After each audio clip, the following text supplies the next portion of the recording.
Live, breaking news from News Channel 3.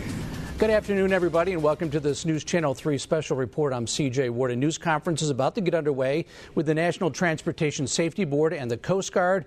The Ntsb is investigating the deadly boat crash off of Santa Cruz Island. So let's listen in. Let's go to the Sheriff's Department.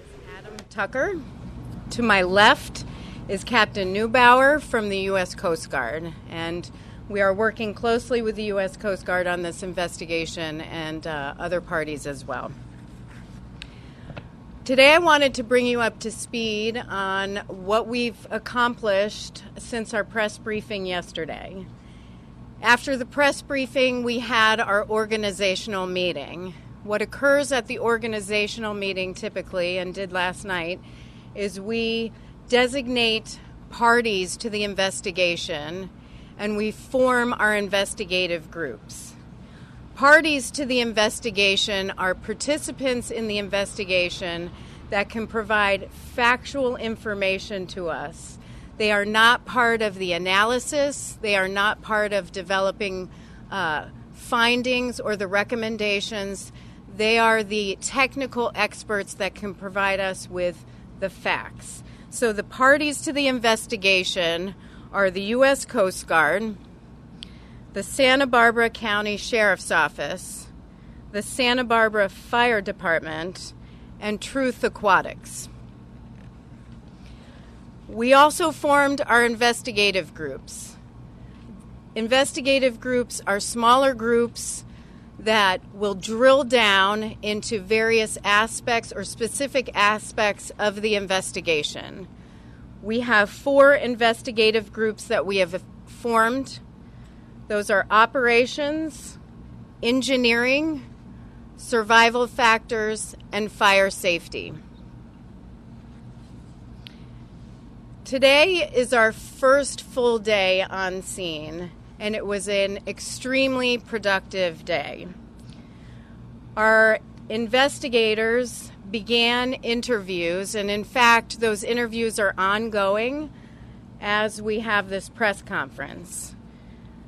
We have interviewed today the vessel owner and operator, that's one individual, the second galley, the second captain, one of the deckhands, and the vessel's captain. I'd characterize those interviews as very cooperative. They are lengthy, multi-hour, detailed interviews. And again, they are continuing during this press conference. I know I'm going to get questions about the discussions or the actual interviews themselves. So I just want to tell you now, we do not disclose the contents of interviews because we don't want to contaminate the investigation or future interviews. So I'm not going to answer questions about what was discussed in those interviews at this time. If there is factual information that we can provide at the appropriate time, we will provide that. In addition, today, we went to see Vision. The owner-operator, Truth Aquatics, has 3 vessels. The Conception, which was involved in this incident, and Vision, and then another vessel. Vision is a similar vessel. It's not a sister vessel. It's not the exact replica, but it is a similar vessel to Conception. And what that means is some things may be arranged differently, but it's pretty close. And I wanted to lay eyes on the vessel and just get a sense of the layout. In addition, I met with the families of the loved ones that were lost in this incident for 2 hours today. It was important for us. For us, they're the most important people to us right now. And it was important that we provided them with the information that they need, that they get an opportunity to ask all the questions that they needed to ask, and we provide information that we could provide. Also ongoing is teams are documenting the wreckage, which is currently submerged under 60 to 65 feet of water, and it's inverted. And that documentation is occurring with side scan sonar so that they are actually mapping the wreckage before it is moved. We want as much video and digital images as we can get before that vessel is moved. And we're hopeful that that will be able to be raised soon. We understand that there are plans underway to salvage it. So going forward, we have a progress meeting tonight. We are also scheduling additional interviews for tomorrow and several days after that.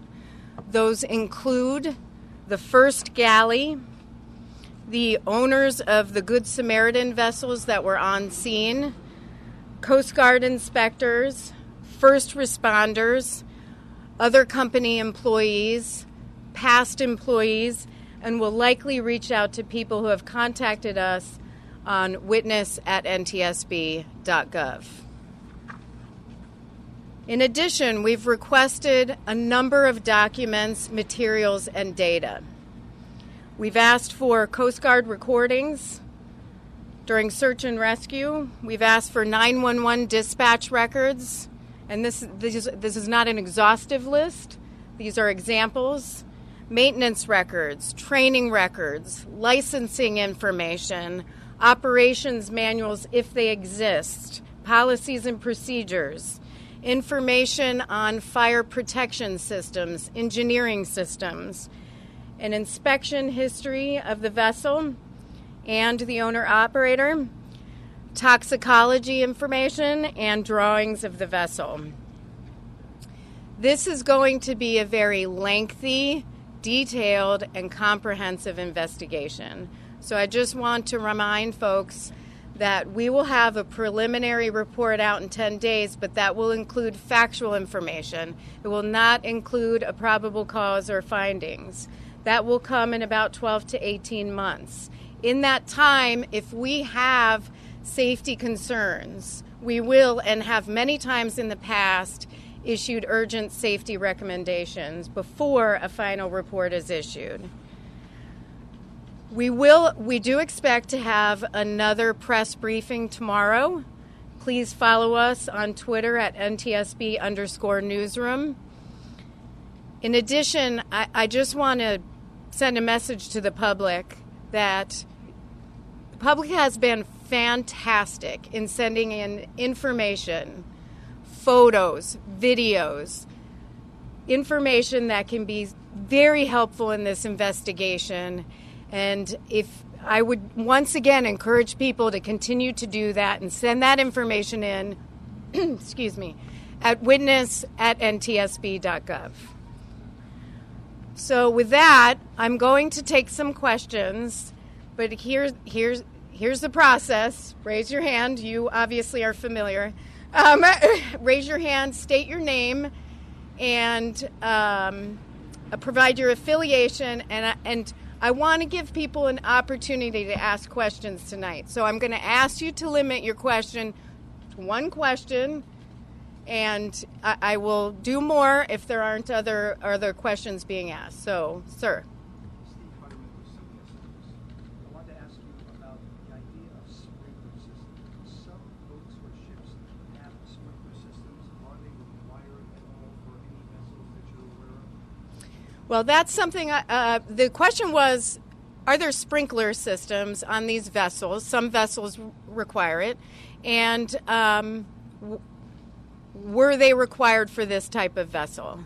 That is obviously something that we will look at as part of this investigation. As to the regulatory requirements, I'm actually going to ask the captain to address that. And I'm assuming this boat did not have that. That we still have to verify. Thank you. This is Captain Jason Neubauer. That I can confirm that the vessel was not required under 46 Code of Federal Regulations, Subchapter T, to have a sprinkler system installed. Are some ships or vessels required under some? There are some passenger vessels that are required, but this class of vessel for small passenger vessel was not. Thank you. Other questions? Yes, ma'am.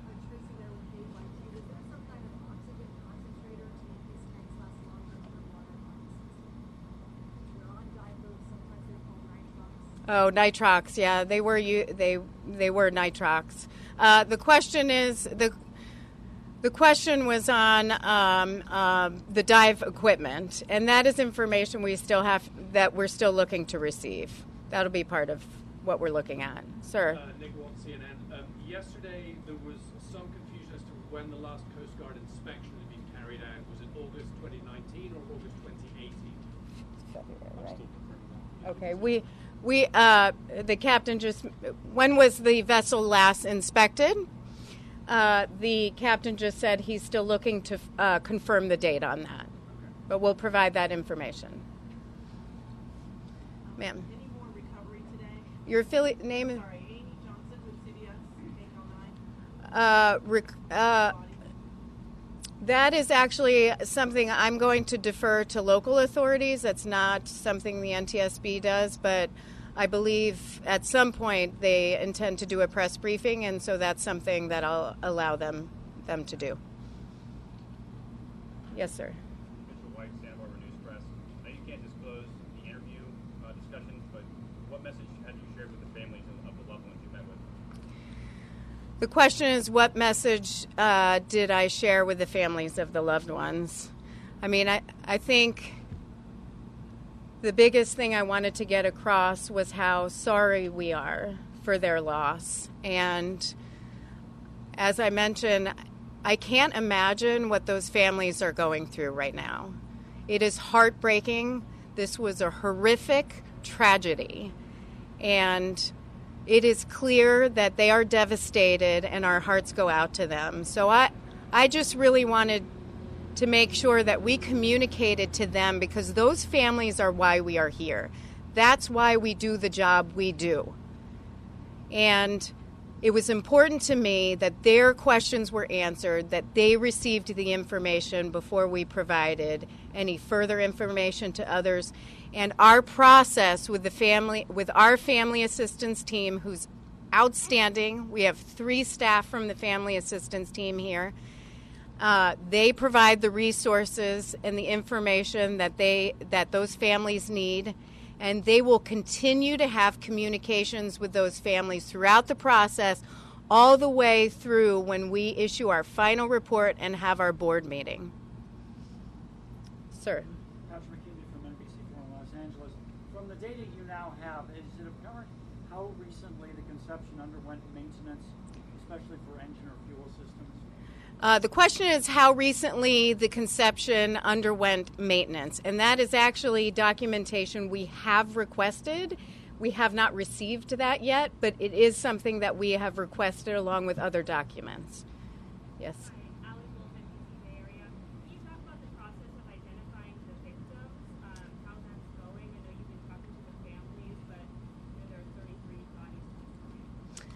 The question is on identification of the victims, and that is actually done by the medical examiner. So when the sheriff's office briefs the media, that is something that they handle and can answer those questions. Question from the captain. Captain, my name is Carter Evans. I'm from CBS News. I'm wondering if the other ships, the sister ships, are being allowed to operate right now. Carter, that's a fantastic question. On the ships that are currently owned and operated by Truth Aquatics, our investigation is focused on the conception. So we do not have the authority as NTSB to prevent them from operating their other vessels. How about the Coast Guard? Do you want to comment on that? Yep. We're taking a close look from Coast Guard headquarters at all these operations right now. I can confirm that the company with the vessels involved is not operating at this time. So they're not operating. Is that they're out of choice, or they're not allowed, or they've been requested not to? I think just out of the, while the investigation is ongoing on scene, they're going to halt operations. And then from the Coast Guard standpoint, we're going to take a close look at that operation and all others similar and just analyze what we have from the initial on-scene investigation. Take a beat here and see what's happening. That's correct. Other questions? Yes. Mark Quinn, the LA Times. Did the crew provide some sort of, did the government take toxicology samples from the survivors? The question is toxicology samples, and that is something that is done by the U.S. Coast Guard and the medical examiner. We are working with the medical examiner's office to obtain toxicology information, and we're waiting for those results. Just to be clear, was it taken from the survivors? Yes, both. Yes, from the survivors and the decedents. There was the one injured crew member. Do you want to talk about it? It's your.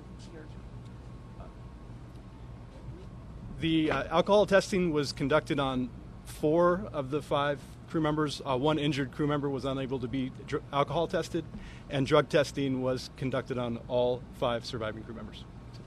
And we're awaiting those results. Well, and let me just clarify the reason why the one was not able to be alcohol tested at that time is because that individual was being transported to the hospital during that time frame. Any other questions? Can you show results on the alcohol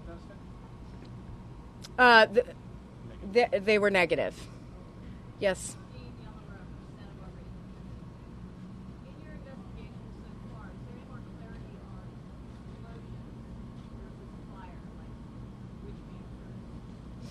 The question is, which came first, fire explosions with this vessel? And that is something we're going to be looking at. We have fire experts here.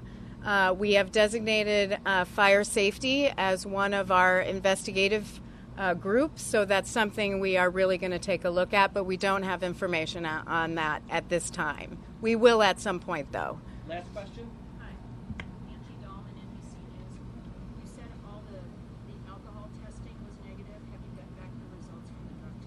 The question was on alcohol and drug testing results.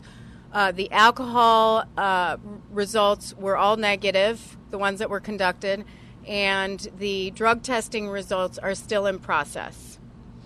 Thank you very much. Please follow us on Ntsb_newsroom for the next media briefing.